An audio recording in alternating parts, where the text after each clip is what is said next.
तो बाबू हम लोग यूनिट 4 का आज लेक्चर 5 करने वाले। लेक्चर क्लियर है? चलो स्टार्ट करें। तो चलिए बात कर रहे हैं हम लोग ट्रांसफार्मर में होने वाली ऊर्जा हानि। ट्रांसफार्मर में होने वाली याद करो, पिछले क्लास ट्रांसफार्मर पढ़ा चुके थे, ट्रांसफार्मर के प्रकार भी पढ़ा चुके थे, याद है? ये सारा चीज हो गया था। आज हम लोग पढ़ेंगे ट्रांसफार्मर में होने वाली ऊर्जा हानि। और बाबू ये जो टॉपिक है याद रखिएगा, ये VVI है। ये क्या है? एग्जाम में बहुत बार पूछा गया है कि ट्रांसफार्मर में होने वाली ऊर्जा हानि का उल्लेख करें, यानी ऊर्जा हानि के बारे में बताएं। तो सुनो, ट्रांसफार्मर में जो है 4 तरह का ऊर्जा हानि होता है। कितने तरह का? 4। सबसे पहला जो हानि है उसको कहते हैं ताम्र हानि। कौन हानि? ताम्र हानि। समझो, ताम्र मतलब तांबा का तार। ध्यान सहिएगा।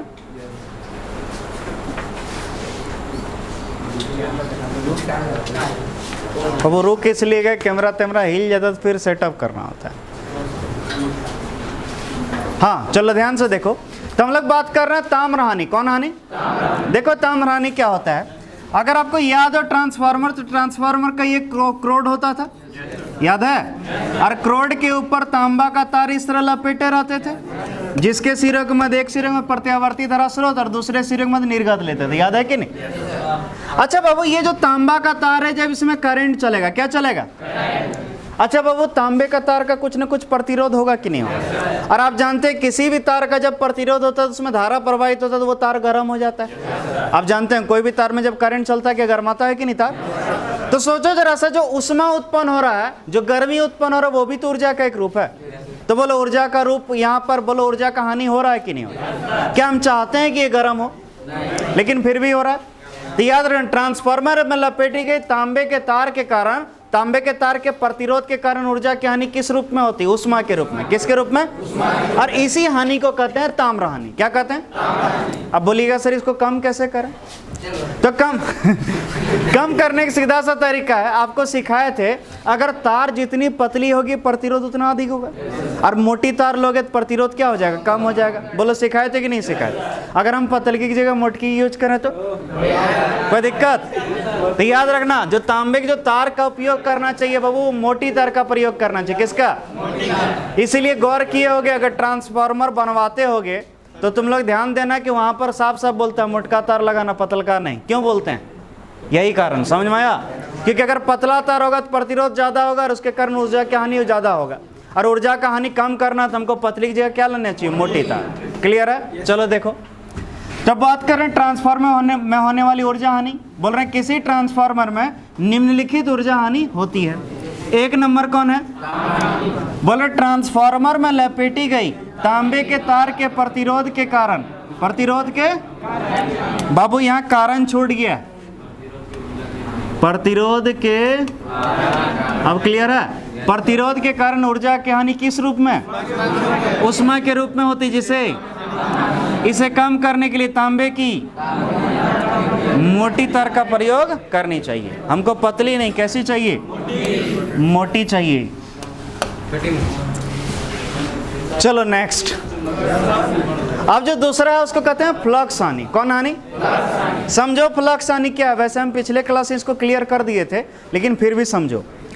पहले जमाने में जो ट्रांसफार्मर होता था वो ऐसे होता था, जैसे तांबा का तार लिए, ऐसे करके लिया गया, इसके बीच क्या जोड़ा गया? AC स्रोत, और इधर भी क्या लिया गया? एक कुंडली, और इसके बीच में कुछ चालक होता था और यहीं से निर्गत लेते थे।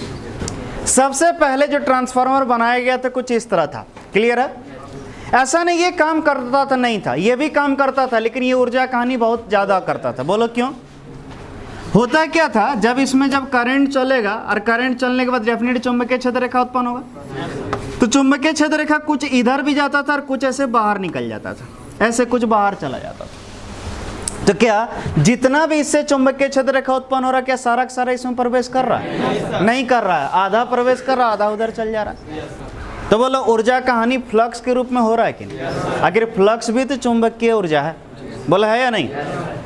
तो होता क्या था बाबू, पहले जो होता था, जब फर्स्ट में ट्रांसफार्मर बना था, उसमें कुछ ऐसा होता था, कुछ फ्लक्स इसमें घुसता था और बाकी सारा क्या हो जाता था बाहर। इसी हानि को कहते थे फ्लक्स हानि। क्या कहते थे? तो याद रखिए, ट्रांसफार्मर में अनोनी प्रेरण के दौरान, किसके दौरान? अनोन्य प्रेरण के दौरान कुछ चुंबकीय फ्लक्स बाहर निकल जाता था, जिसके कारण कुछ नहीं, बहुत सारा लगभग, ठीक है, चुंबकीय फ्लक्स क्या हो जाता था, तो बस उसी हानि को क्या कहते थे, फ्लक्स हानि। क्या हानि? अब इसको कम करना था, तो बाद में जाना कि जो नरम लोहा का गुण है कि वो चुंबकीय क्षेत्र को क्या करता है, अपने से होके गुजरता है। इसीलिए अब जो ट्रांसफार्मर बनता है, देखना उसमें एक नरम लोहा क्रूड रहता है। गौर किए? क्यों रहता है नरम लोहा क्रूड? ताकि ये चुंबकीय फ्लक्स इधर नहीं जाके सारा का सारा इसमें घुसे। क्लियर है? इस्पात बाबू, हाँ थोड़ा मजबूत होता है, वो चुंबक में बदल जाएगा, इस्पात का यूज करेंगे। नरम लोहा सबसे बढ़िया। कौन लोहा? ठीक, तो देखो जरा सा फ्लक्स हानि बोल रहे हैं ट्रांसफार्मर में अनोन्य प्रेरण के दौरान, किसके दौरान? ऊर्जा की हानि चुंबकीय फ्लक्स के रूप में होती है, जिसे इसे कम करने के लिए डायरेक्ट ऑब्जेक्टिव क्वेश्चन आएगा कि ट्रांसफार्मर में, किसमें, नरम लोहे का क्रोड का प्रयोग क्यों की जाती है? फ्लक्स हानि को कम करने के लिए। किसको? आसान सा तरीका है। बढ़े नेक्स्ट। क्लियर हुआ नहीं ये? अब चलो नेक्स्ट बढ़ रहे हैं, तो हम लोग का है भंवर हानि। कौन हानि? अब देखो होता है क्या, जैसे मान लो कोई एक समस्या का हम लोग हल ढूंढने तो दूसरा समस्या खड़ा हो जाता है, होता है कि नहीं? यहाँ जस्ट यही हुआ था, जैसे ही ट्रांसफार्मर में जो फ्लक्स का हानि हो रहा था उसको कम करने के लिए हम लोग क्या किए, नरम लोहे का क्रोड लगाए। और जब नरम लोहे का क्रोड लगाए तो क्या देखे कि उसके सतह पर भंवर धारा उत्पन्न हो जाता है, इतना ज़्यादा उत्पन्न होता है कि उष्मा के रूप में ऊर्जा की हानि होती ही है, और साथ में वो पिघल भी जाता है। नरम लोहा क्रोड क्या हो जाता है? सोचो, फ्लक्स हानि को रोकने के लिए हम नरम लोहा का प्रयोग किया, वहां दूसरा हानि होने लगा, फ्लक्स, सॉरी भंवर हानि। कौन हानि? तो अब उसको भी कम करना होगा। तो उसको कम करने के लिए बाद में ध्यान पता चला कि जो हम लोग नरम लोहा क्रोड ले रहे हैं वो डायरेक्ट नहीं लेना, वो पटलित क्रोड लेना है। कैसा लेना? यही कारण से पटलित क्रोड लेते हैं, जो पिछले क्लास क्लियर एकदम एक्सप्लेन किए थे, याद है? बोलो था कि नहीं था? चलो देखो बाबू, तो बोलते हैं ट्रांसफार्मर के क्रोड के संबंध। किसके संबंध? ट्रांसफार्मर के क्रोड के संबंध चुंबकीय फ्लक्स में परिवर्तन होने के कारण उसके सतह पर भंवर धारा प्रेरित होती है, जिसके कारण ऊर्जा की हानि उष्मा के रूप में होती है, जिसे भंवर हानि कहते हैं। इसे कम करने के लिए नरम लोहे का कौन? पटलित क्रोड का प्रयोग करनी चाहिए। किसका? समझ में आया? अब लास्ट है ध्वनि हानि। कौन हानि? ट्रांसफार्मर के किनारे से गुजरे हो कभी भी? देखेगा आवाज आता है कैसे? कुछ इस तरह करता है। सबको एक साथ करो तो कैसा? हाँ, इतना नहीं करता है, खैर जो भी है। तो इस ध्वनि को कहते हैं भन्नाहट की ध्वनि। कौन ध्वनि? तो बोलो, ये ध्वनि भी तो ऊर्जा का रूप है, तो याद रखना यहाँ पर एक और जो ऊर्जा का हानि होता है, किस रूप में? ध्वनि का। उत्पन्न कैसे होता है? उत्पन्न कैसे होता है? कम करने का तरीका चलो समझाते हैं। सबसे पहले उत्पन्न क्यों होता है वो भी समझ लो। अच्छा बोलो, जो हम लोग भंवर धारा को कम करने के लिए क्या किए? पटलित क्रोड, यानी एक चालक बीच में कुछ अलग फिर चालक। अब चालक के संबंध जब भी चुंबकीय फ्लक्स परिवर्तन है, वो उसमें चुंबकीय क्षेत्र उत्पन्न होता है, तो वो सटना चाहता है, चूंकि है तो वो लोहा, वो क्या करना चाहता है? अब सोचो, ये चालक है, बीच में कुछ अलग लगा दिए, फिर चालक अब सटना चाह रहा है, लेकिन बीच में कुछ अलग क्या सटने दे रहा है, लेकिन फिर भी फड़फड़ाएगा कि नहीं फड़फड़ाएगा? इसीलिए हल्का हल्का वाइब्रेट करने लगता है। क्या करने लगता है? अब इमेजिन करो कोई सटने नहीं दे रहा, दोनों सटना चाह रहा लेकिन सटने, तो बोलो क्या हल्का हल्का हिलेगा कि नहीं? तो बस उसी कारण क्या होता है? भन्नाहट का ध्वनि होता है। समझ में आया? कांपने लगता है, थरथराता है। अब उसको कम करने का तरीका ये है कि जो स्क्रू टाइट करते हैं ना, उसको कस के टाइट कर दो, लेकिन फिर भी तो भी हल्का हल्का तो क्या बोले? डर से नहीं कांपने लगता है। आप इस तरह समझो, इमेजिन करो कोई है यहाँ पर एक प्लस और कोई माइनस, दोनों सटना चाह रहा है, दोनों सटना, लेकिन हम बीच में आ गए, नहीं देंगे सर, ठीक, बीच में हम आ गए, ठीक है। अब दोनों का इच्छा है बाबू, एक का इच्छा रहता तो बात अलग था, तब हम मारपीट के संभाल लेते, ठीक। लेकिन जब दोनों की इच्छा हम कितनों रोकना चाहेंगे, जरा सा हमारा ध्यान इधर उधर भटकेगा, देखना हिलने लगेगा। तो गौर किए हो? जस्ट वही है। हाँ, सटने कैसे देंगे हम? खाली ध्वनि निकलेगा लेकिन सटने, क्योंकि वहां बीच में कुछ अलग का क्या है परत। नहीं समझा?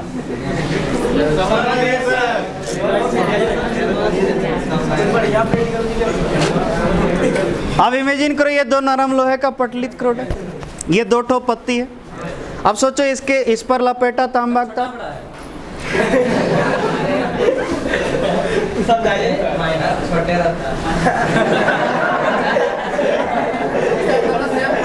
ऐसा जोरी नहीं है, कभी कभी बड़ा भी होता है। पिरिंगा चपड़ाक देख लो।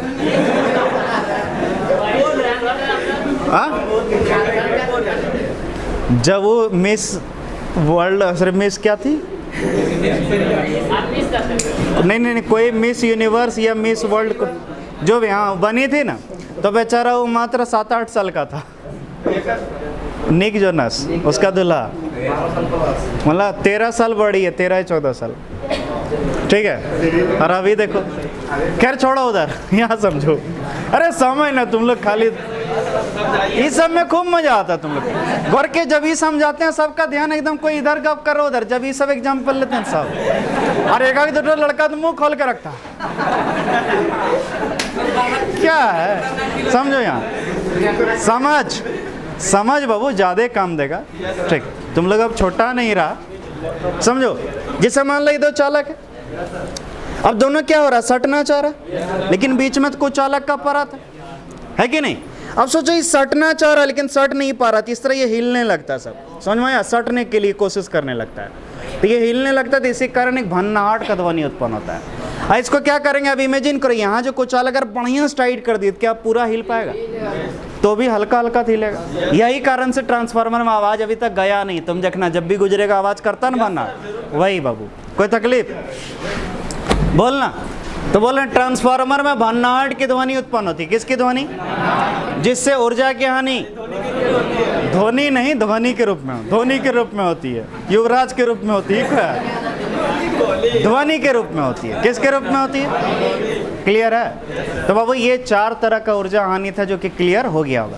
सब्जेक्टिव में सबसे अधिक इसको पूछा जाता है किसमें, लेकिन ऑब्जेक्टिव में भी इसको पूछ सकता है। जैसे क्वेश्चन ऐसा रहेगा, ट्रांसफार्मर में जो क्रोड होती है वो पटलित क्यों होती है? पटलित पावर हानि को कम करने के लिए। अरे यहाँ साफ साफ लिखा है जी। हाँ, ऑब्जेक्टिव कराना बंद नहीं किए बाबू, इसलिए बंद किए तुम लोग को लगता है कि हम छोड़ दिए, कुछ नहीं छोड़ा है, मेरा सारा प्लान रेडी है। देखो सुनो, बताते हैं, सुन लो। पहला बात, पहले यूनिट 4 हमको खत्म करने लगता था लगभग 2 महीना, ठीक है। अभी सच बताना, तुम लोग का बारिश के कारण छुट्टी हो गया, उसको छोड़ के अगर छोड़ दो, मालूम होना चाहिए TTS वाला मात्र 1 क्लास बचा यूनिट 4, सिर्फ 1 लेक्चर बचा है, सिर्फ 1 लेक्चर, यानी 9 लेक्चर में 18 दिन में खत्म हो गया। कैसे हो गया? क्योंकि इसमें स्मार्ट बोर्ड पढ़ा। एक फायदा ये हुआ, अब हम लोग के पास सिर्फ जो है ना, सिर्फ सोचो एक ही चैप्टर बचा है मुश्किल, ऑप्टिक्स। उसके अलावा ये सब जो बाकी सब चैप्टर वो ऐसे आया और गया आराम, नहीं समझा। यूनिट 7 2 दिन में खत्म, यूनिट 5 1 दिन में खत्म, इस तरह वाला चैप्टर है।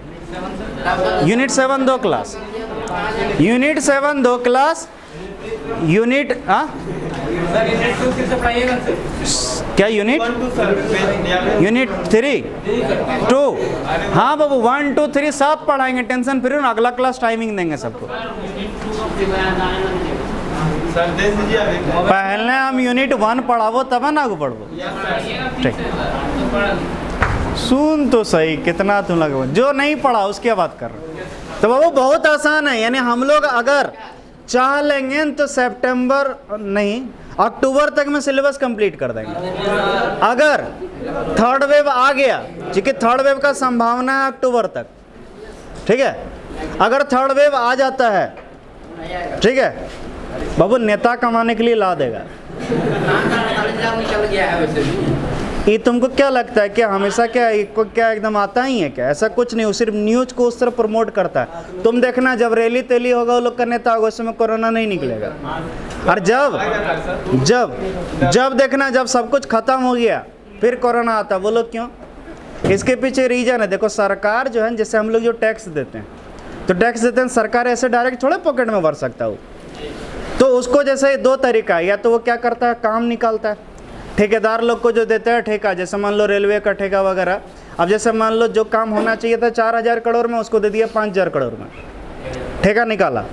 अब वो जान रहा है कि इतना पैसा तो बचेगा, ऊपर से वो 2 नंबरी भी काम करेगा, उसमें मटेरियल ख़राब डालेगा, 3500 में कम हो जाएगा, 1500 करोड़ बच रहा है। ठेकेदार का कनेक्शन होता है, बोलते हैं ठीक है बाबू, हम तुम्हारे अकाउंट में पूरा 5000 ट्रांसफ़र करेंगे, लेकिन तुम हमको कितना दोगे, 500 करोड़ हमको दे दोगे। ठेकेदार भी खुश, नेता भी खुश, ठीक है। और जनता तो पता चला 5000 करोड़ का एस्टिमेट है। तो एक तो वो होता है कमाई का तरीका, और एक जो सबसे बढ़िया तरीका ये है पेंडेमिक। इसमें कैसे होता है मालूम है? पेंडेमिक में कुछ भी ये नहीं होता है कि मतलब ये सोचो आपदा है ना, आपदा में सरकार को कुछ नियम कानून नहीं होता है, इसमें बस राहत के नाम पर कितना खर्चा कर दो, उसमें कोई हिसाब नहीं लिखना पड़ता है, ऐसा कानून है, ठीक है। तो जब भी महामारी कानून पेंडेमिक लगा दिया, तो तुम लोग को पता होगा कि मास्क फ्री बढ़ता है, हैंड वॉश फ्री बढ़ता था, याद है? तुम्हारा सैनिटाइजर फ्री बढ़ता था, शुरू में बटा, उसके बाद देखना कुछ भी चावल लेने जाते हो, आधार कार्ड चाहिए होता है, सिग्नेचर मांगता है, अंगूठा लगाना पड़ता है, लगता है कि नहीं? लेकिन सच बताना, सैनिटाइजर मास्क बढ़ते वक्त कुछ भी था ऐसा कोई नहीं है, जाते जाइए लेते जाइए।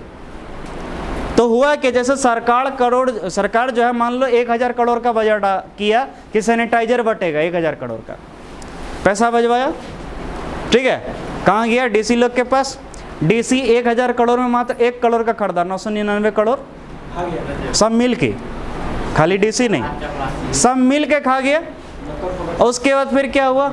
1 करोड़ का सैनिटाइजर मंगवाया, बटा नहीं बटा, क्या उसका हिसाब थोड़े रहेगा? अरे खुद देखते हैं ना, हमारे घर में सैनिटाइजर इतना रखा है, क्यों? चाचा डॉक्टर है, हॉस्पिटल में आता था, बढ़ता थोड़ा था सब घर। सिर्फ चाचा नहीं, सब कोई, जितना डॉक्टर सब लेके जाता था, गाड़ी में भर दिया जबरदस्ती लाना पड़ता था। तो ये होता है बाबू, ये सब चीज़। वही देखो पेंडेमिक फिर आएगा, क्यों आएगा? इसमें सरकार को बहुत फायदा है, समझे? तो लोग को क्या दिक्कत है? लोग को नियम कानून बना देगा, बुझे बाबू। अगर अक्टूबर में आ गया, मान लो नहीं आएगा सर, अगर आ गया तो हम लोग का जो ऑनलाइन चलेगा, तुम लोग तो देख लिया, अब ऑनलाइन का पूरा अच्छा सेटअप बन गया। इंटरनेट यहाँ हो गया, ऑफिस में हो गया, घर में भी फास्ट इंटरनेट हो गया। अब कहीं पर भी कोई टेंशन, एक स्मार्ट बोर्ड यहाँ एक घर पे है, ठीक है, सब चीज़ का एकदम टेंशन फ्री हो गए। क्लास यहाँ कर लो, ऑब्जेक्टिव में देखो इंटरेस्ट आता, ऑनलाइन में भी पढ़ लेगा ऑब्जेक्टिव। ऑब्जेक्टिव में क्या है देखो, जब यहाँ क्वेश्चन आता है तुम्हारा दिमाग चलेगा, और सब्जेक्टिव में क्या देखते देखते नींद लगने लगता है, होता है कि नहीं? तो इसीलिए बाबू हम चाहते हैं कि जितना हो सके पहले इधर कंप्लीट कर लेते हैं, उसके बाद अगर नहीं है लगा लॉकडाउन, तब तो क्लास में ही ऑब्जेक्टिव कर लेंगे, और अगर लग गया तो ऑनलाइन होता रहेगा। बाबू आप टेंशन फ्री रहिए, आप लोग जितना अधिक सोचते हैं उससे कहीं अधिक हम सोचते हैं। अगर हमको सच बताते हैं, अगर हम उतना नहीं सोचते हैं, तो सिलेबस जितना घटा हम उसके हिसाब से पढ़ा देते। कि एक भी टॉपिक कम किए नहीं, एक भी टॉपिक कम किए, क्या दिक्कत है? एक बैच अलग कर देते बिहार बोर्ड का, उसमें पूरा पढ़ा दे। के बैचों में ज़्यादा पढ़ाना होता, सब बैचों में इतना पढ़ाना होता। लेकिन सोचिए हम क्या कम कर रहे हैं? नहीं कर रहे। तो बाबू आप टेंशन फ्री रहो, आपके भविष्य के साथ हम तो खिलवाड़ नहीं करेंगे, क्योंकि हमारे भविष्य के साथ खिलवाड़ हुआ तो हमको पता है ज़िंदगी में कितना गरी आता है स्टूडेंट बाद में। मेरा एक भी स्टूडेंट कभी भी मेरे नाम से कभी गाली उली नहीं देता होगा। जितना भी तुम लोग का भाई वगैरह कोई पढ़ा हो पूछ लेना, तो नाम लेता है। क्यों लेता है? क्योंकि उसको पता, हाँ सब बोलता अपने आदमी है।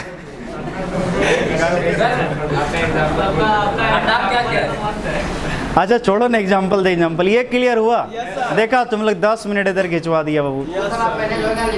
आगे बढ़े, ये क्लियर हुआ?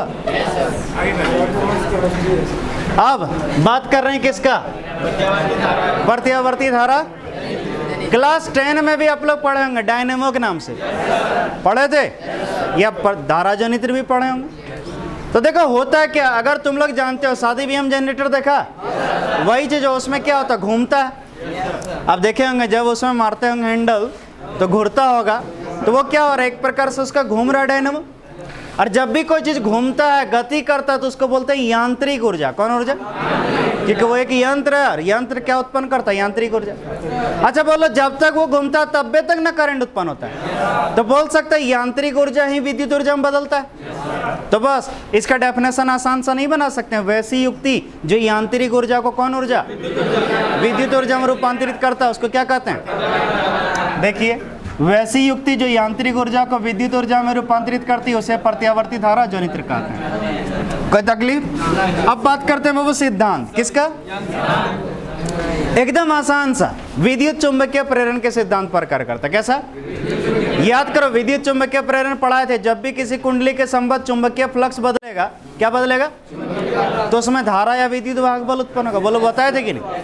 तो होता है क्या, जैसे ध्यान से देखो, इसमें दो चुंबक होता है। क्या होता है? North pole, south pole. और ये दोनों चुंबक शक्तिशाली चुंबकीय क्षेत्र उत्पन्न करता है। क्या उत्पन्न करता है? अब इमेजिन करो, ये नॉर्थ पोल है, ये साउथ पोल है, इधर से इधर चुंबकीय क्षेत्र उत्पन्न कर रहा है। बोलना बाबू, इधर से इधर क्या उत्पन्न कर रहा है? अब सोचो जरा सा, इधर से चुंबकीय क्षेत्र उत्पन्न कर रहा है, और ये कुंडली है। ये क्या है? मेरा हाथ मान लो कुंडली, ये जो है कुंडली ऐसे करके घूमता है। ऐसे करके क्या होता है? लगातार घूमते रहता है। मेरा हाथ को क्या मान लो, तो बाबू ये कुंडली है, तो इसका क्षेत्रफल सदिश इसके लंबवत ऐसे होगा।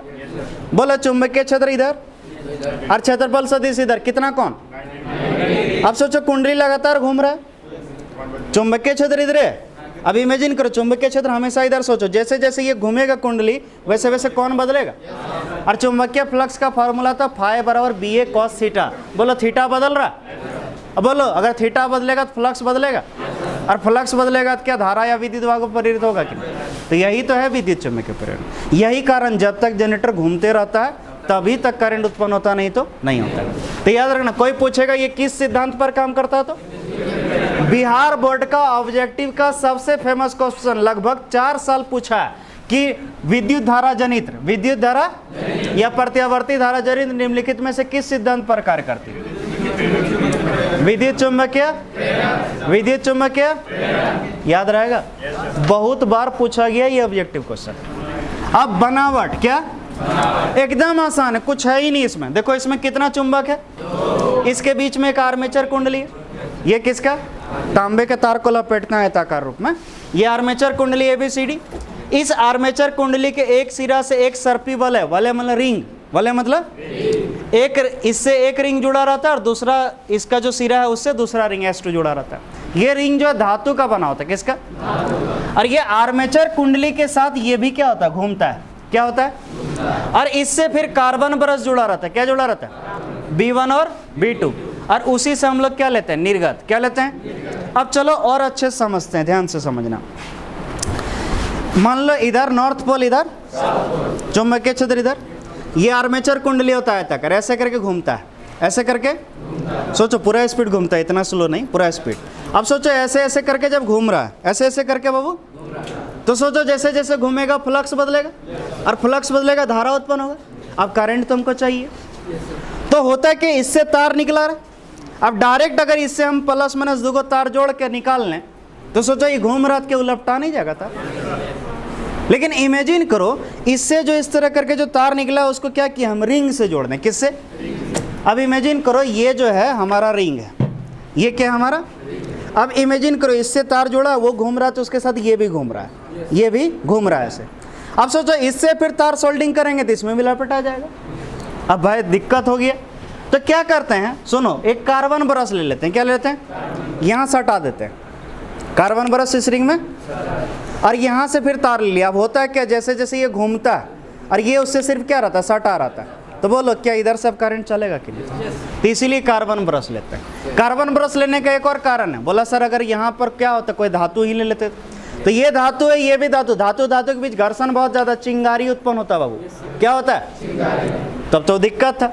इसीलिए क्या लिया गया? कार्बन को, ताकि रगड़ाए, चिंगारी उत्पन्न, और इससे करंट फिर ले ले। समझ में आया?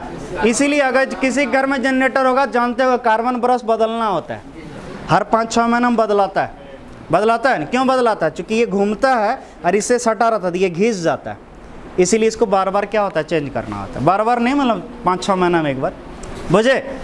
तो बाबू ये क्लियर हो गया काम कैसे करता है, एकदम आसान है बाबू। इसका बनावट पढ़ने की कोई जरूरी नहीं है, तुम लोग खुद से पढ़ लो बाबू स्पीड में, मन है मन।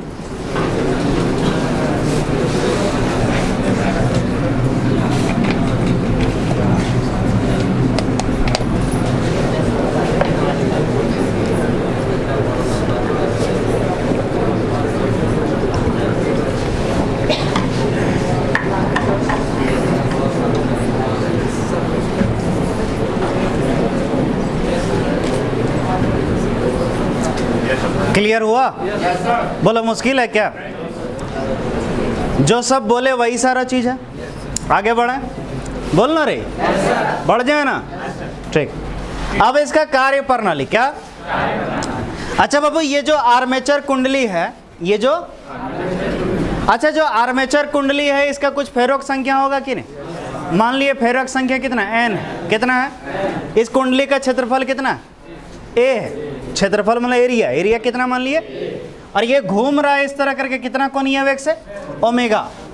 इसको बोलते हैं ओमेगा। क्या बोलते हैं? ओमेगा कोणीय आवृत्ति के साथ क्या हो रहा? घूर्णन कर रहा। देखो, माना कि एक समरूप चुंबकीय क्षेत्र कितना बी वेक्टर में एक आर्मेचर कुंडली कौन अपने अक्ष पर ओमेगा कोणीय वेग से क्या कर रही है?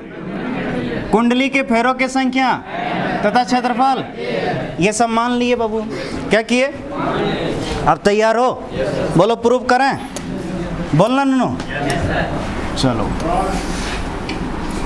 कार की टेढ़ा रहने दो, क्या दिक्कत? अच्छा देखेंगे, अरे रहने दो, टेढ़ा सीधा करने के चक्कर में ढेर लेट हो जाएगा। बोलो ये क्लियर हुआ? अब बाबू इसको प्रूव कर रहे हैं। क्या कर रहे हैं? अच्छा एक तो चीज बोलना जरा ध्यान से बाबू, ये है आर्मेचर कुंडली, ये क्या है? मान लो इधर चुंबक है नॉर्थ और इधर, तो चुंबकीय क्षेत्र इधर से इधर, और ये आर्मेचर कुंडली ऐसे, इसका क्षेत्रफल सदिश है। सोचो चुंबकीय क्षेत्र इधर और ये इधर, कितना कोण? 90। ये तो लगातार घूम रहा, लगातार घूम रहा, तो 90 फिर 0 फिर 90, इस तरह हो रहा है कि नहीं? तो सच बताना, यहाँ पर जो कोण है चुंबकीय क्षेत्र और क्षेत्रफल सदिश के बीच, क्या हमेशा सेम रहेगा? बदलता रहेगा? बदलेगा? तो हम किसी क्षण का बात कर रहे हैं, जिस क्षण में देख रहे हैं, एक छोटा सा क्षण में, मान लो छोटा सा क्षण में ये इस तरह यहाँ पहुंचा है, चुंबकीय क्षेत्र इधर, ये इधर, बोलो इसके बीच कुछ कोण बन रहा होगा? मान लो कितना बन रहा? थीटा। कितना बन रहा? बस वही थीटा लेकर के हम लोग निकालना शुरू कर देंगे। लेकिन याद रखना, यहाँ जो मान निकलेगा विद्युत धारा का या फिर विद्युत वाहक बल का, ये एक क्षण का मान निकलेगा। किसका? पूरा मान नहीं निकाल पाते हैं। किसका मान निकलता है? इसीलिए यहाँ पर जो प्रत्यावर्ती धारा का मान निकलता है वो तातक क्षणिक मान निकलता है। कैसा निकलता है? दिमाग में सेट कर लो, यहाँ जो प्रत्यावर्ती धारा होगा उसका तातक क्षणिक मान निकलेगा। क्या निकलेगा? क्लियर है? चलो बाबू देखो, इधर बहुत ही आसान है, कुछ भी दम नहीं है। ठीक है, सबका ध्यान सिर्फ यहाँ होना चाहिए, तुरंत हो जाएगा क्लियर। ठीक है बाबू, इधर देखो। अब क्या बोले? किसी क्षण, किसी बाबू यहाँ क्षण का उल्लेख करना जरूरी है, क्योंकि हम पूरे का नहीं निकाल पाते, क्षण का ही निकाल पाते हैं। किसी क्षण आर्मेचर कुंडली, कौन? किसी क्षण आर्मेचर कुंडली के संबद्ध, आर्मेचर कुंडली के चुंबकीय फ्लक्स, चुंबकीय फ्लक्स बात कर रहे हैं। किसी क्षण यानी एक छोटा सा क्षण के लिए हम क्या निकाल रहे हैं? चुंबकीय फ्लक्स। चुंबकीय फ्लक्स यानी फाई बराबर, याद करो फॉर्मूला था BA cos थीटा। बोलना बाबू, BA। लेकिन बाबू हम यहाँ फेरोक संख्या कितना मान, इसीलिए हो जाएगा NBA cos थीटा। क्या हो जाएगा? अच्छा सच बताना, क्या थीटा हमेशा थीटा रहेगा? बदलेगा कि नहीं? यानी ये थीटा वेरिएबल है, थीटा क्या बदलने वाला है, और बदलने वाला तो इसको थीटा में नहीं रखेंगे, इसको बदलेंगे। क्या करेंगे? तो जरा ध्यान से देखो, परंतु क्या, अगर क्लास 11 का वृत्ताकार गति याद है, थोड़ा बहुत चैप्टर, तो आपको पढ़ाए थे कोणीय वेग या कोणीय आवृत्ति, ओमेगा बराबर था थीटा बटे टी। कोणीय वेग बराबर कोणीय विस्थापन बटे समय, ओमेगा बराबर थीटा बाई टी। नहीं विश्वास हो तो हम जो पढ़ाए होंगे नोट्स होगा या कॉपी होगा, एक बार देख लेना बाबू, ठीक है।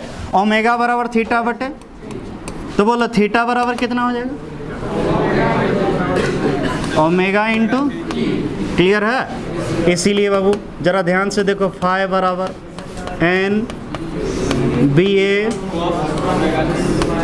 थीटा की जगह ओमेगा, समीकरण। बोल यहाँ तक किसी को कोई तकलीफ, यहाँ तक तो सबको क्लियर हो गया होगा। अब क्या बोल रहे हैं बाबू, अब विद्युत चुंबकीय प्रेरण, विद्युत चुंबकीय प्रेरण के द्वितीय नियम से, द्वितीय नियम कौन बाबू, विद्युत चुंबकीय प्रेरण का कौन नियम ले रहे हैं, याद करो द्वितीय नियम में पढ़े थे, E बराबर माइनस डी फाई बटे डी टी, बोलो था कि नहीं। समीकरण मान लिए दो, क्या मान लिए। अब जरा ध्यान से देखो, फाई का मान इतना है, देख रहे हो समीकरण एक में इतना दिख रहा, क्या फाई का मान यहाँ रखें तो क्या लिखेंगे, बोलो बाबू। समीकरण दो में समीकरण एक का मान रखने पर, चलो बाबू रखो, ई बराबर, बोलो माइनस फाई है, फाई के जगह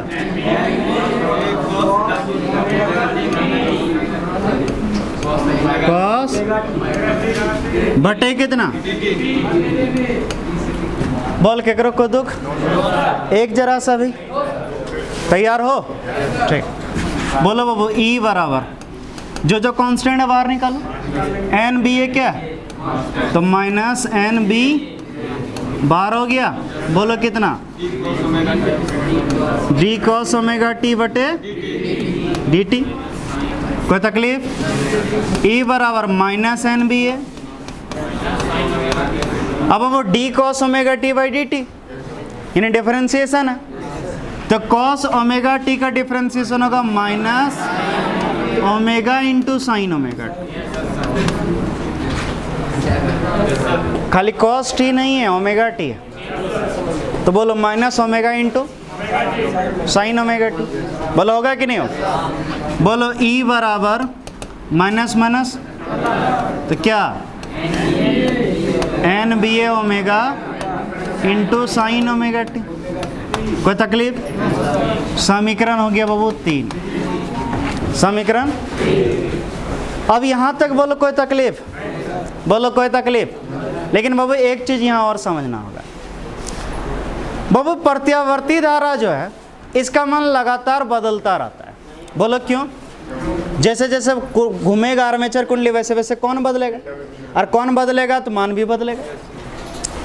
लेकिन कभी न कभी ऐसा कोई न कोई तो समय होगा जब प्रत्यावर्ती धारा का मान अधिकतम पहुंचता होगा कि नहीं, और वो कब पहुंचता मालूम है, जब कौन होता है चुंबकीय क्षेत्र और क्षेत्रफल के बीच 90 डिग्री, कितना डिग्री, बोलो क्यों, साइन यहाँ अगर 90 लेंगे, साइन 90 का वैल्यू कितना होता है, और अगर साइन का मान जानते होंगे तो सबसे अधिक मान होता है 1, साइन का सबसे बड़ा मान होता है, फिर उसके बाद उसका मान घटेगा ही, एक से बड़ा कभी साइन का मान।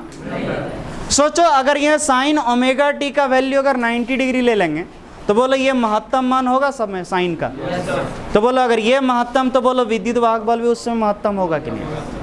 लेकिन यह महत्तम विद्युत वाहक बल नहीं बोल के उसको बोलते हैं विद्युत वाहक बल का शिखर मान, क्या बोलते हैं, बोलो क्यों, शिखर, शिखर जानते किसको कहते हैं, चोटी, शिखर मतलब, और चोटी किसको कहते हैं, सबसे अधिक ऊंचाई, सबसे अधिक जो ऊंचाई होगा उसी की ना। तो बाबू उसी तरह प्रत्यावर्ती धारा का या विद्युत वाहक बल का जो सबसे ऊपर ऊंचा वाला मान होता है, सबसे अधिक मान, उसको कहते हैं शिखर मान। क्या कहते हैं, देखो ध्यान से देखना, यदि क्या बोल रहे हैं बाबू? सोचो ओमेगा टी बराबर हम ले लें पाई बाय 2। पाई बाय 2 मतलब 90 डिग्री, जानते हो कि नहीं? यदि ओमेगा टी बराबर पाई बाय 2 हो तो बोलो ई जो होगा विद्युत वाहक बल उसको ई नॉट होगा। ई नॉट मतलब शिखर मान। अरे अभी तुरंत सीखा ना कि अगर ओमेगा टी यानी इसका वैल्यू पाई बाय 2 ले ले यानी 90 ले ले जिसका वैल्यू मैक्सिमम हो जाएगा, तो भाई ई को हम क्या मान लेंगे? ई नॉट। ई नॉट क्या बाबू? इसका शिखर मान है। कौन मान है? यानी सबसे अधिक मान, सबसे। इसीलिए बोलो ई रखें या ई नॉट रखें? ई के जगह ई नॉट बराबर N B A omega sine omega T के जगह पाई बाय, और साइन कितना हो गया? साइन पाई बाय 2 यानी 1। तो बोलो क्या ई नॉट बराबर ऐसा होगा? जरा ध्यान से देखना, N B A omega into 1। अरे 1 लिखो नहीं लिखो कोई दिक्कत थोड़ा है। बोले इतना होगा कि नहीं होगा? बोलना बाबू। तो क्या हम इसको ऐसे नहीं लिख सकते N B A omega into 1 यानी खाली इतने बराबर किसके है? अच्छा चलिए हम ऐसे लिख दें, जरा ध्यान से देखिएगा। हम ऐसा लिख दें एन बी ए ओमेगा बराबर ई नॉट। कुछ नहीं किए, क्या किए? सिर्फ पता, सिर्फ इसको उधर लिख दी। बोले लिख सकते हैं? ये हो गया समीकरण 4। समीकरण। अब जरा ध्यान समझना, जो समझा रहा ध्यान से देखिएगा। एन बी ए ओमेगा बराबर कितना? एन बी ए ओमेगा बराबर कितना? ई नॉट है। बोल है या नहीं है? अब देखो बाबू जरा, एन बी ए ओमेगा यहाँ तुमको दिख रहा है, तो क्या इसके जगह हम ई नॉट पुट कर सकते हैं? हाँ, यानी समीकरण 3 में समीकरण 4 का मान रखेंगे। तो चलो रखते हैं समीकरण किस में? 3 में समीकरण 4 का मान रखने पर, चलो रख दो बाबू। बोलो ई के जगह ई बराबर एन बी ए ओमेगा, इसके जगह ई नॉट साइन ओमेगा टी। बोलो होगा? तो बोलो ई बराबर कितना आया? ये निकल गया बाबू प्रत्यावर्ती विद्युत वाहक बल का समीकरण। प्रत्यावर्ती विद्युत वाहक बल का बाबू ये जो ई है ये प्रत्यावर्ती विद्युत वाहक बल का तात्कालिक क्षणिक मान है। कौन मान? हम पहले ही बोल दिए क्षण का मान होगा सिर्फ। किसका? ये ई नॉट क्या है? शिखर मान। कौन मान? ओमेगा है कोणीय आवृत्ति, क्या है? और टी है समय। टी क्या है?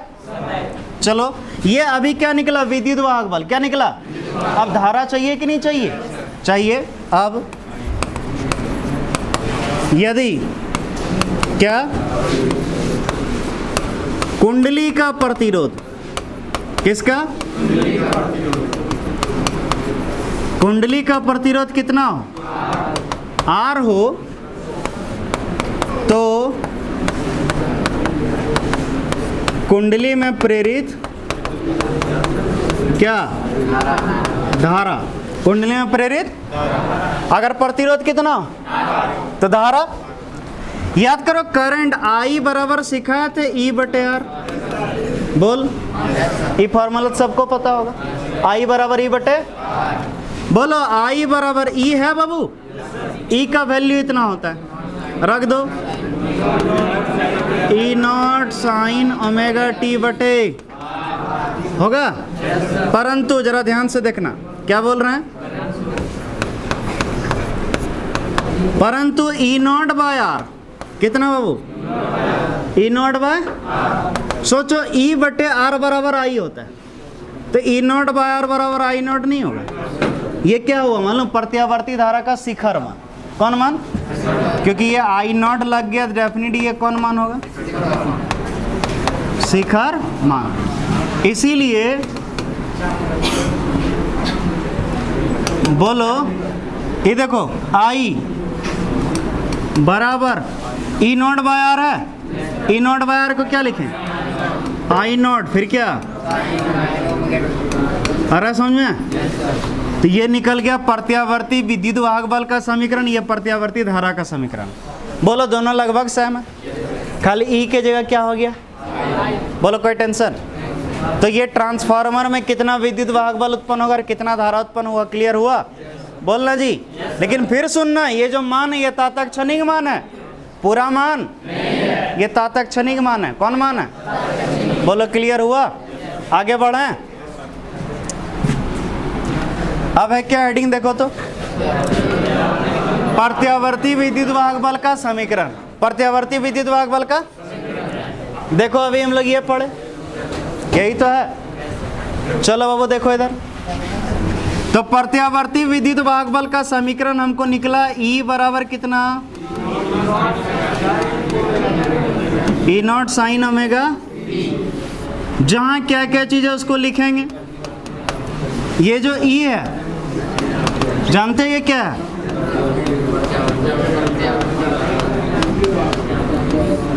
प्रत्यावर्ती विद्युत वाहक बल का तात्कालिक क्षणिक मान। कौन मान, क्योंकि हम पहले ही बोल दिए एक क्षण का सिर्फ निकलेगा। बोलो ये जो E नॉट है, ये जो ये प्रत्यावर्ती विद्युत वाहक बल का शिखर मान। कौन मान, ये जो ओमेगा है बाबू, इसको कहते हैं कोणीय आवृत्ति। क्या कहते हैं, याद रहेगा। और टी जो है बाबू वो समय, ठीक है। और क्लास 11 में पढ़ाए तो ओमेगा बराबर 2π/t या फिर 2π न्यू, ये याद रहना चाहिए, आगे काम देगा। अरे क्लास 11 में ओमेगा बराबर 2π/t नहीं पढ़ाए थे। अब बहुत बच्चा के मन में क्या होगा मालूम है, सर कितना झूठ बोलते हैं आप बोले सर ओमेगा बराबर θ/t पढ़ाएं, हाँ? और अभी बोलते हैं कि सर आप जो है ओमेगा बराबर 2π/t पढ़ाएं। झूठ नहीं बोलते हैं बाबू, समझो। देखो जैसे ये वृत्ताकार पथ है, क्या है, मान लो कोई कण यहाँ से चलना शुरू किया, यहाँ से यहाँ जब एक चक्कर चला तो ये कोणीय विस्थापन हुआ, कोणीय विस्थापन 2π रेडियन हुआ। तो बोलो यही तो थीटा बराबर कितना 2π, तो थीटा की जगह 2π, वही चीज हुआ है बोझा। और 11 में हम पढ़ाएं, साफ साफ पढ़ाएं, नोट डालवा के भी लिखवाएं, नोट डाल के, ठीक है। अरे जो पढ़ा है उसके लिए, जो नहीं पढ़ा इसीलिए तो रटवा रहे, नहीं तो थोड़े रटवाते। बोलो ओमेगा बराबर 2π/, तो बोलो 1/t बराबर न्यू होता है, तो इसीलिए 2π न्यू भी लिख दी। बोझे ये याद रखना चाहिए, ओमेगा बराबर 2π/t या 2π न्यू, ये याद रखना बाबू, डेरिवेशन में क्या करेगा, काम देगा। अब चलो आगे देखते हैं। कोणीय आवृत्ति, जब कोई चीज़ घूमता है वृत्ताकार पथ में ना, तो कितना वेग से घूम रहा है उसके कोणीय वेग को ही कोणीय आवृत्ति कहते हैं, ठीक है। यानी हर एक सेकंड में कितना चक्कर लगा रहा है, क्लियर। चलो अब इधर देखो बाबू, ध्यान से देखो, तुरंत क्लियर होगा। अच्छा बाबू ये फॉर्मूला है, प्रत्यावर्ती धारा का समीकरण है कि नहीं, असर प्रत्यावर्ती विद्युत वाहक बल का। जरा समीकरण में देखो, साइन है या कॉस है, साइन है। साइन ग्राफ तो मैथ में पढ़े होंगे, और नहीं पढ़ेंगे तो अभी पढ़ाएंगे, ठीक। तो बाबू इधर जो है विद्युत वाहक बल अगर E लेंगे तो इधर हो जाएगा ऋणात्मक विद्युत वाहक बल -E, और इधर ले रहे हैं समय यानी t। चूंकि साइन है तो साइन ग्राफ कुछ इस तरह करके होता है। जो जानता होगा बहुत बढ़िया, नहीं जानता तो अभी सीख लो। साइन का ग्राफ ऐसा होता है, क्लियर है। कैसे जानेगा, क्या मैथ में है, सर पढ़ाए होंगे, बिना पढ़ाए तो कभी हो ही नहीं सकता।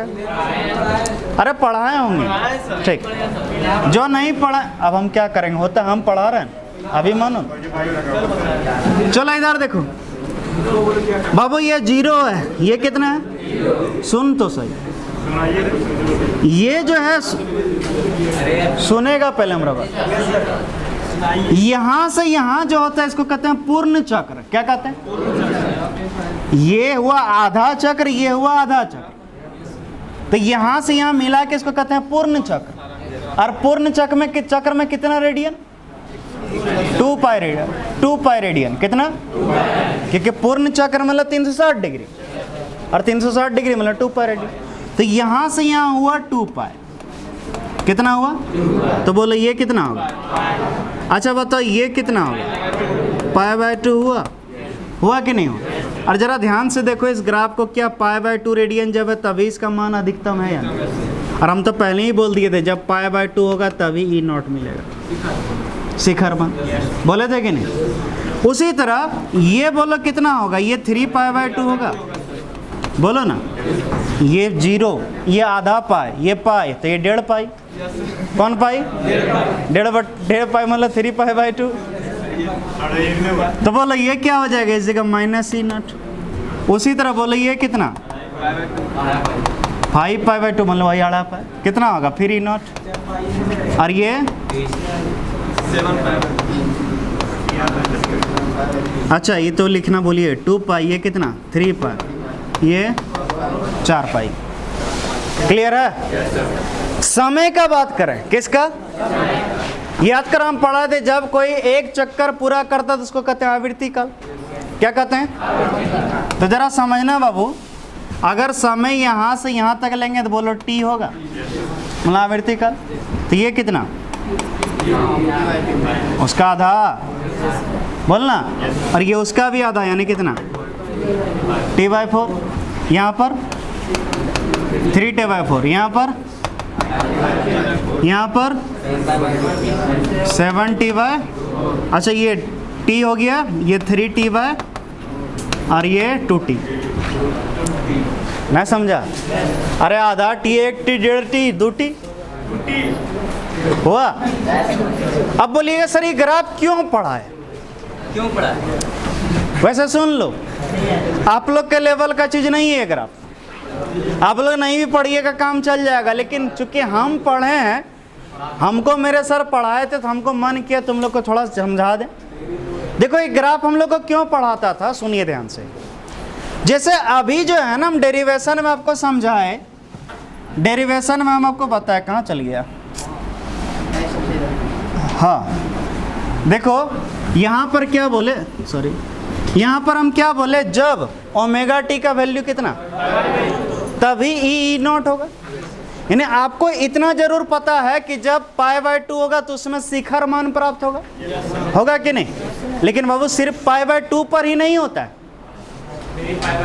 कहाँ कहाँ होता है ध्यान से देखना। एक π/2 पर होगा, फिर एक बार 5π/2 पर होगा, फिर एक बार 7π/2 पर होगा। क्लियर है? और -E0 होगा 3π/2 पर, 7π/2 पर। समझ में आ रहा है? ऐसे चलता रहेगा। तो क्वेश्चन हम लोग को ऐसे पूछता था, ऐसे रहता था ऑब्जेक्टिव में कि निम्नलिखित में से किस कालांतर पर, ये सब जो π/2 है ना, सब कालांतर कहलाता है। क्वेश्चन रहता था निम्नलिखित में से किस कालांतर पर प्रत्यावर्ती विद्युत वाहक बल का मान महत्तम होता है या शिखर मान प्राप्त होता है? पहला ऑप्शन दिया π/2, कितना दिया? दूसरा ऑप्शन दिया 5π/2, तीसरा ऑप्शन दिया 9π/2, कितना? और चौथा इनमें से सभी, इनमें से सभी।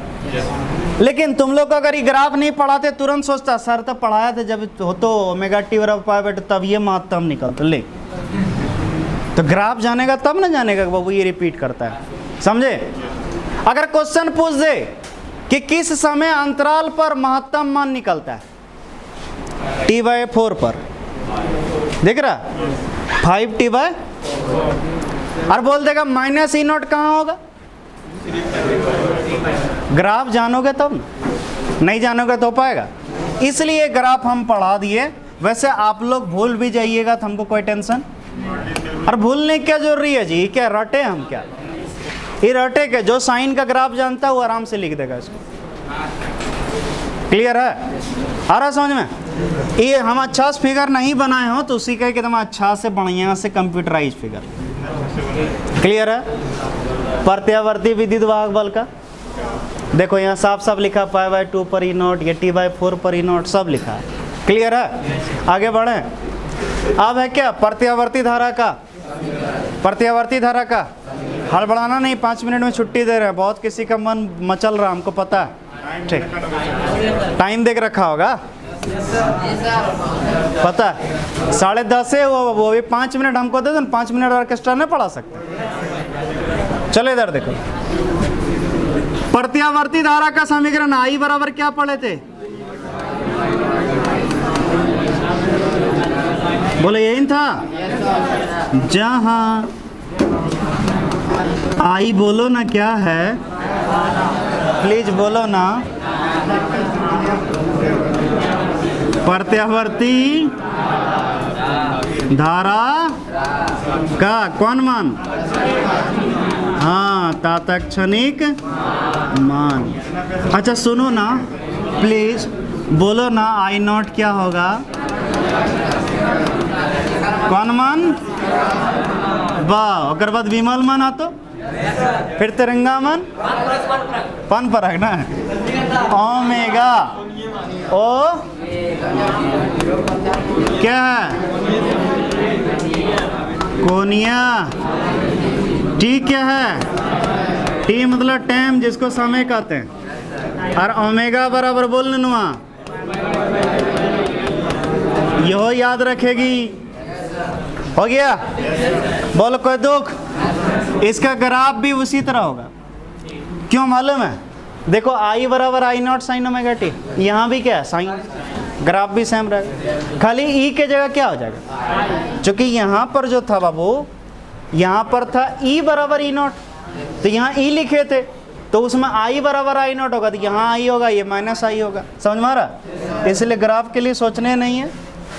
ये देखो इसका graph, I minus I not, समय सब कुछ दिया गया, प्रत्यावर्ती धारा ग्राफ। क्लियर है? अब प्रत्यावर्ती धारा, किसका धारा? सुनो ना प्लीज, देखो ना। ठीक, सुनो, प्रत्यावर्ती धारा का बात हो रहा है। किसका? तुम बिलीव नहीं करोगे, हम भी देवघर से पढ़े हैं, बाद में कोटा गए थे। तो देवघर में हम यहाँ पर पढ़े थे कि वैसी धारा जिसका मान तथा दिशा समय के साथ परिवर्तित होती है, उसे प्रत्यावर्ती धारा कहते हैं। क्लियर है? सभी टीचर बाद में जब हम यहाँ आए तो बाद में भी सबका कॉपी देखे यही था, लेकिन कोटा में जैसे ही पूछा गया ना, और जैसे ही हम बोले थे, मतलब हम क्या, बहुत सारा बच्चा यही बोला था कि वैसी धारा जिसका मान समय जिसका मान तथा दिशा दोनों समय के साथ क्या हो, उसे क्या कहते हैं? जैसे बोले कोटा में, तुरंत बोला बाबू गलत है। क्या है? बोलो क्यों? सुनो जरा ध्यान से देखना। मान लो बाबू ये कोई एक है, ये मान लो एक धारा, सच बताना कि इसका मान बदल रहा है कि नहीं बदल रहा? देख रहा हो, लगातार बढ़ रहा है, घट रहा है, बढ़ रहा है, घट रहा है, साथ में दिशा भी बदल रहा है। लेकिन ये प्रत्यावर्ती धारा कभी हो ही नहीं सकता। बोलो क्यों? क्योंकि प्रत्यावर्ती धारा जैसे यहाँ पर अगर मान लो 5 एम्पियर है, तो फिर एक बार 5 एम्पियर आएगा, फिर 5 एम्पियर आएगा, यानी अपने हर एक मान को दोहराएगा। नहीं विश्वास है तो देख लो, ये है ग्राफ। यहाँ आई नॉट, तो देखो फिर आई नॉट, एक जैसा बनेगा, एक जैसा। देखो यहाँ 0, फिर 0, फिर 0, फिर 0। यहाँ पर अगर मान लो 2 एम्पियर, तो देखो यहाँ भी 2 एम्पियर, यहाँ भी 2 एम्पियर, है कि नहीं? इन्हें प्रत्यावर्ती धारा अपने हर एक मान को दोहराता है। क्या करता है? अब जरा ध्यान से देखना, यहाँ मान लो 5 एम्पियर हो गया, देखो यहाँ क्या 5 एम्पियर हो रहा है? कम हो रहा है। यहाँ पर मान लो 2 एम्पियर है, क्या यहाँ पर 2 एम्पियर हो पा रहा है? नहीं। क्या दोहरा रहा है? और जब अपना हर एक मान को नहीं दोहराएगा तो कहाँ से प्रत्यावर्ती धारा रे? क्या होगा?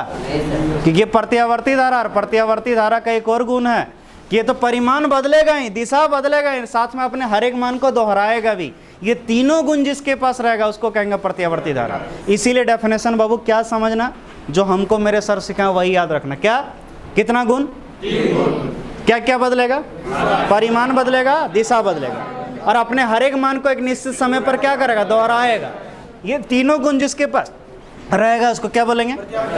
देखिए, वैसी धारा जिसका मान तथा दिशा समय के साथ एवं अपने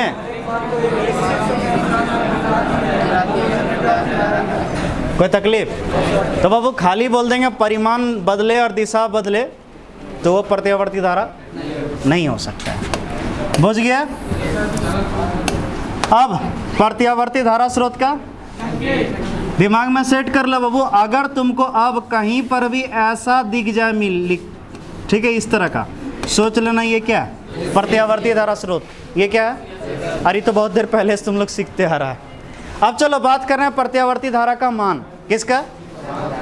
भारत में जो हम लोग यूज करते हैं एसी, वो 220 वोल्ट का होता है और उसका आवृत्ति होता है 50 हर्ट्ज। कितना होता है? लेकिन जो अमेरिका में होता है वो 110 वोल्ट और 60 हर्ट्ज। बोलो क्यों? हर्ट्ज मतलब डायनेमो कितना बार घूमा, उसका जो आर्मेचर कुंडली है 1 सेकंड में कितना बार घूमता है, उसी कहते हैं उसका आवृत्ति। क्या कहते हैं? और याद रखना, आवृत्ति जितना ज़्यादा उतना स्मूथ होता है। क्लियर है? जैसे देखिए हम लोग, जैसे ये दिख रहा है ना, अभी दिख रहा हो ये एलईडी पूरा जल रहा है लगातार, जबकि जल नहीं रहा है, भुक भुक कर रहा है। तुम कैमरा से अगर देखोगे ना तो पता चल जाएगा। 50 बार ऑन और 50 बार ऑफ हो रहा है। बोलो क्यों? एसी का मान जान ही रहे, 0 बढ़ता है, घटता है, फिर 0 होता है कि नहीं? तो सोचो जरा सा, एसी का मान लगातार क्या हो रहा है? घट बढ़ रहा है, और साथ में 0 भी हो रहा है। जब 0 मतलब करंट रुक गया, तो ये 50 बार ऑन और 50 बार ऑफ हो रहा है, लेकिन आपको पता क्यों? हम लोग कहाँ 1 सेकंड का 10वां हिस्सा देख सकते हैं? 1 सेकंड का देखो, 1 उंगली है, सब दिख रहा है, यहाँ पर है, लेकिन देखो अब नहीं लग रहा। कैसा लग रहा है? लग रहा है कि यहाँ से वहाँ तक है, कहीं एक के जगह होगा, लेकिन क्या पता कर पा रहा है किस जगह? क्यों नहीं कर पा रहा? क्योंकि हम लोग का आँख पकड़ ही नहीं पाएगा। तो बाबू इसी तरह ये 1 सेकंड में 50 बार ऑन और 50 बार ऑफ हो रहा है, जो पता, लेकिन जनरेटर में चलेगा। अगर जनरेटर कभी शादी ब्याह में चलता है तो गौर करना, उसका बल्ब भुक भुक भुक करता है हल्का हल्का। किया? क्यों? क्योंकि वो 50 हर्ट्ज पूरी उससे थोड़ा कम रहता है, इसलिए पता चल जाता है। आवृत्ति जितना बढ़िया रहे, जितना अधिक रहेगा उतना कम पता चलेगा, नहीं उतना सोचो निरंतर चलेगा और उतना बढ़िया दिखेगा। ठीक है? तो आवृत्ति जितना ज़्यादा उतना बढ़िया, आवृत्ति जितना ज़्यादा। इसीलिए बाबू अमेरिका में कितना रखता है? क्योंकि वहाँ बाबू क्वालिटी बात करता है, क्वांटिटी बात नहीं करता, बोलता है क्वालिटी बढ़िया होना चाहिए। नहीं समझा? लेकिन भारत में हम लोग ऐसा नहीं कर सकते। बोलो क्यों? इसके पीछे रीजन जानोगे? 2 मिनट लें, कन्फर्म। सुनो, भारत और अमेरिका में सबसे बड़ा डिफरेंस है, समझिए, आबादी का। किसका? जैसे भारत का एक गांव लगे तो एक गांव में ज़्यादा से ज़्यादा 50-100 घर मिलेगा, लेकिन अमेरिका में एक गांव लगे तो वहाँ 2 से 3 घर मिल जाएगा। हाँ, जहाँ पर 2-3 तो घर होता है उसको गांव कहता है लोग। ठीक है? और हम लोग के घर में देखना, भारत में कोई एक घर जाओ मात्र 8-10 आदमी, और उन लोग के एक घर में 2 से 3 आदमी। समझ रहा? तो बोलो बिजली खपत ज़्यादा कहाँ? सोचो एक गांव में 50 घर ही है और 10 आदमी करके है, चलो 5 आदमी करके है, देखा पंखा पे एक आदमी है, मान लो अपना अपना रूम में सो रहा था, अपना अपना पंखा चला गया ना। ऐसा थोड़े पापा चला लिया, नो हम चला लीजिए तो बिना चला के सोते, ऐसा होता है क्या? तो सबका एक पंखा यूज करेगा तो 5 पंखा चाहिए, गुना 50 घर मतलब 250 पंखा चलेगा उस गाँव में। मोबाइल एक तो यूज करेगा तो 250 चार्जर यूज होगा, बल्ब यूज होगा। सोचो बिजली खपत बहुत ज़्यादा है कि नहीं है? और अमेरिका में उतना ज़्यादा खपत, वहाँ कम खपत है क्योंकि आबादी कम है। मान लो पूरा गांव में 20 गो आदमी, 20 गो मोबाइल ना जी, यहाँ 250 मोबाइल, वहाँ 20 मोबाइल, वहाँ 250 पंखा, वहाँ 20 पंखा। समझ रहा? तो बिजली खपत बहुत कम है। और भारत में क्या है? इसीलिए यहाँ बिजली बचाने के लिए देखो, बिजली का उत्पादन मेनली जो होता है डैम वगैरह से होता है। ठीक है? अब डैम में क्या होता है, जैसे नदी है, नदी का पानी रोका जाता है, डैम में जमा हो गया पानी, उस पानी को छोड़ता है, और पानी जब छोड़ता है तो उसी टरबाइन घूमता है, और टरबाइन घूमने से क्या होता है? जनरेटर चलता है। मान लो वो उसका टरबाइन 1 सेकंड में 50 बार घुमा रहा है, कितना बार? तो आवृत्ति हो गया 50 हर्ट्ज। कितना? अगर 60 बार घुमाएंगे तो आवृत्ति हो जाएगा 60 हर्ट्ज। सोचो अगर हम 60 बार घुमाएंगे तब ना 60 हर्ट्ज। इमेजिन करो उससे पानी छोड़ रहे हैं, और मान लो 1 सेकंड में 10 लीटर पानी छोड़ते हैं तो 50 बार घूमता है। 10 लीटर पानी में कितना? अगर 60 बार घुमाना, तेजी से पानी छोड़ना हो तो बोलो पानी जल्दी खत्म होगा कि नहीं? और पानी जल्दी खाली हो जाएगा तो बोलो बिजली कम देर उत्पादन होगा। इसीलिए थोड़ा कंट्रोल करके छोड़ता है, बोलता है चलो बाबू 60 नहीं 50 से कम चल जा रहा है ना, चलाओ। अब वोल्टेज क्यों ज़्यादा रखता? सुनो, यहाँ पर पावर बराबर सीखा है तो voltage into current, V into I. याद करो P = VI था कि नहीं? वोल्टेज बढ़ेगा तो पावर बढ़ेगा, वोल्टेज बढ़ेगा तो बोलो अमेरिका में ज़्यादा बिजली खपत है क्या? कम है, तो वहाँ शक्ति कम चाहिए, और यहाँ का शक्ति, इसीलिए वोल्टेज क्या कर देते हैं। लेकिन हाँ बाबू इसका काम तो चल जाता है लेकिन इसका हानि है। क्या हानि है मालूम है? हम लोग 220 वोल्ट यूज करते हैं ना बाबू, तो हम लोग का जो लाइफ होता है कोई भी इलेक्ट्रिकल डिवाइस का वो कम होता है। बोलो क्यों? वोल्टेज कम रहेगा तो कम गर्म होगा कोई चीज़, वोल्टेज कम होगा तो अब देखे होंगे ज़्यादा वोल्टेज में जैसे आयरन ही लेते हो तो आयरन ज़्यादा वाट का क्यों लेते हैं? ताकि ज़्यादा गर्म हो।